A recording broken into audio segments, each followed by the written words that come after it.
Writing a thesis or dissertation? Get short, step-by-step instructions for each component part. I'm Dr. Lindy, and I'll break it down and make it easy for you. Now, the introduction sets out the context and situates the specific problem that your research addresses. So what does that mean? It means that, so all research exists within a broader field, and then it's your topic within your field.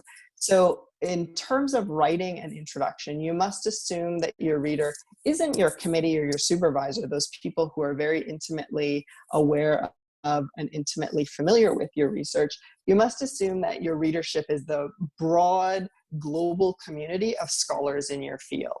So if you're a historian, you will want to speak to historians globally. Now, whether you actually want to speak to historians globally is kind of beside the point. This is the convention of the scholarly writing. So let's say you're a historian. That's your broad field, the field of history. Then you might have a specific subfield or a subject. So perhaps you work on Asian history. And then within Asian history, perhaps you work on Southeast Asian history, and perhaps you work on the history of Malay intellectualism. So that's your broad field: history, Asian history, Southeast Asian history, and then your topic is the history of Malay intellectualism.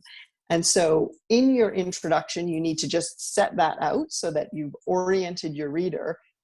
Okay, this is my field, and this is how I am narrowing it down to my particular subject. So you want to include that historical, geographical, or technical information that's relevant to that broader field and the problem in particular. So as I mentioned, if we use the example of historical, so we provided that history, geography, in that it being Southeast Asia. Now let's say that it's not a historical dissertation, but you're working on in one of the hard sciences. Then you'll want to say, okay, this is the lab, or this is the larger research project into which your findings have been situated. A couple of bullet points here. You want to clearly articulate the problem that your research seeks to address. And if your particular problem or query is part of a larger study or larger academic conversation around a topic, state that clearly in your introduction. In your introduction, more broadly speaking, you've got a number of different components that will be included. So some of them will find expression quite extensively, and some of them will be rather short. Broadly speaking, in a dissertation or a monograph or a peer-reviewed article, your introduction, again, will begin with your topic. So this is the field into which your research falls. Then you will provide some context. So is there relevant background information about the field that pertains to your research? So if there's a seminal study, something that's really important, something that's considered common knowledge and you're taking a different approach, that kind of context you want to include in your introduction. You'll also need a literature review in this, and we'll talk a little bit more about the literature review as we get to that section, and a methodology section, and then your problem statement.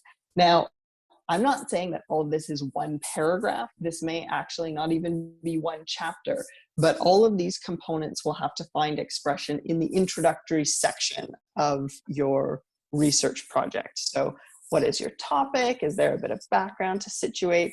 The literature review section, which shows that you've done your research, you've done your reading. A methodology section where you kind of meta talk about the way in which you do your research. So as I mentioned, these are broad general guidelines for a variety of different fields, and different fields do research in different ways. And that's where you can talk about that, is in the methodology section. So a historian does research differently from a chemist, who does research differently from a philosopher, who does research differently from an education provider, who does research differently from a literary scholar. So you want to be able to situate that methodological approach. And then, of course, the problem statement. Problem statement is the language that's most often used in the hard sciences.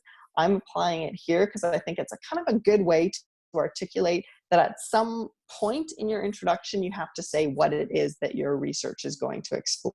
And that will apply even in the social sciences and humanities, just as it does in the hard sciences.